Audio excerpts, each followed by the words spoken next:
প্রিয়জনেরা, প্রভু যীশু খ্রিস্টের নামে সকলকে আমি জানাচ্ছি অভিনন্দন। আনন্দে আর সুস্থতায় আছেন? আপনি বলছেন, হ্যাঁ, জীবনে তো সব ঠিকই আছে, ঈশ্বরের সাথে চলার অভিজ্ঞতাও ভালো চলছে, কিন্তু অনেক সময় আমরা যখন নিজের জীবনের পরিস্থিতি দেখি মনে ভয় চলে আসে। দেখুন, আমাদের মনে কোনো কোনো সময় ভয় চলে আসে, আর মনে যখন ভয় হয় তখন অনেক সময় মনে দুশ্চিন্তাও চলে আসে। আমাদের প্রত্যেকের জীবনে এমন অনেক সময় পরিস্থিতি হয় যেখানে আমরা কি করব, কোথায় যাব কিছুই বুঝতে পারি না। আর সেরকম সময় মনে ভয় হয়, আমরা বুঝতে পারি না ভবিষ্যতে কি করব, এমন পরিস্থিতিতে কি সিদ্ধান্ত নেব, এমন অভাব চলে এসছে, আমি যে কি করি, আমার জীবনের পরিস্থিতি একদমই ঠিক না, আমি যে কি করি জানি না। আমরা হতভম্ব হয়ে যাই। কিন্তু ঈশ্বরের বাক্য কি বলছে সেটা আমরা দেখব যিশায়া 41 অধ্যায়ের 10 পদ। তাই ভয় করো না, কারণ আমি তোমার ঈশ্বর, আমি তোমাকে শক্তি দেব ও তোমাকে সাহায্য করব।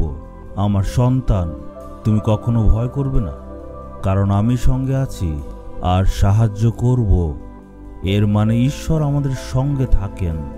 কিছু পরিস্থিতিতে কি করব বোঝা যায় না, আমরা হতভম্ব হয়ে যাই। ঈশ্বর সঙ্গে আছেন। আমার মেয়ে, তুমি বলছো ভবিষ্যতে কি করব আমি তো জানি না। অনেক লোকেরা বলে, আমি ভবিষ্যতে কি করব কিছুই জানি না, তাই আত্মহত্যা করে আমি মরেই যাব।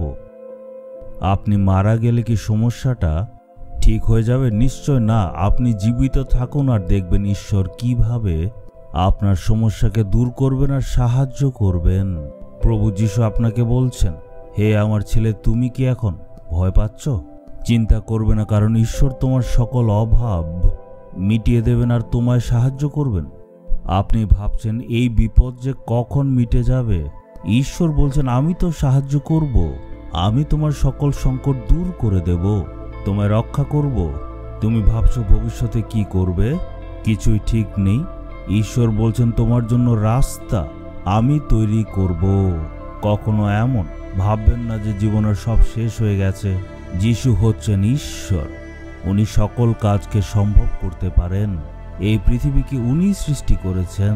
যখন ইসরায়েলিরা মিশর দেশ থেকে বেরিয়ে লোহিত সাগরের সামনে এসে দাঁড়ালো, তারা ভাবছিল কোথায় আমরা যাব।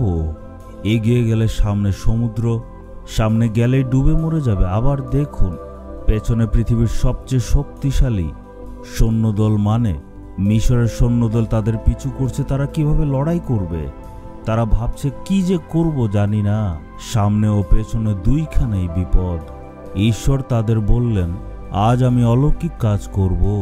ঈশ্বর সে লোহিত সাগরকে দুভাগ করে দিলেন। এইভাবে আশ্চর্য কাজ করে তাদেরকে উদ্ধার করে আনলেন। আপনি কি আজ হতভম্ব? আপনি চিন্তা করবেন না। আপনার জীবনের সামনে রাস্তা নেই, পেছনেও রাস্তা নেই, সব দিক থেকেই ভবিষ্যৎ কিচ্ছু দেখা যাচ্ছে না। কোথায় যাবেন এটাই তো ভাবছেন। ঈশ্বর বলছেন, ভয় করবে না আর নিরাশ হবে না, আমি সাহায্য করে তোমায় নিয়ে আসব। প্রভুর কাছে এসে আমরা বলবো, হে প্রভু, আমি কি করব বুঝে উঠতে পারছি না, কি সিদ্ধান্ত আমি নেব আমি জানি না। আপনি যদি বিশ্বাস করেন, আজকেই পরিবর্তন দেখবেন। যেই কাজের জন্য আপনি প্রার্থনা করেছেন, দেখবেন ঈশ্বর আশ্চর্যভাবে সেখানে পরিবর্তন এনেছেন। আজ ঈশ্বরের চরণে গিয়ে বলবো, হে ঈশ্বর, আমরা কিছুই জানি না, কি করব কি করব না, আপনি রাস্তা দেখান। আজ আমার কি করা উচিত? আপনি প্রতিজ্ঞা করেছেন সঙ্গে থাকবেন, সাহায্য করবেন। আমি বিশ্বাস করি যে আপনি আমার জীবনে আজকে আশ্চর্য কাজ, অলৌকিক কাজ করবেন। আমি জানি পরিবর্তন আসবেই। যিশুর নামে চাইলাম, আমেন, আমেন।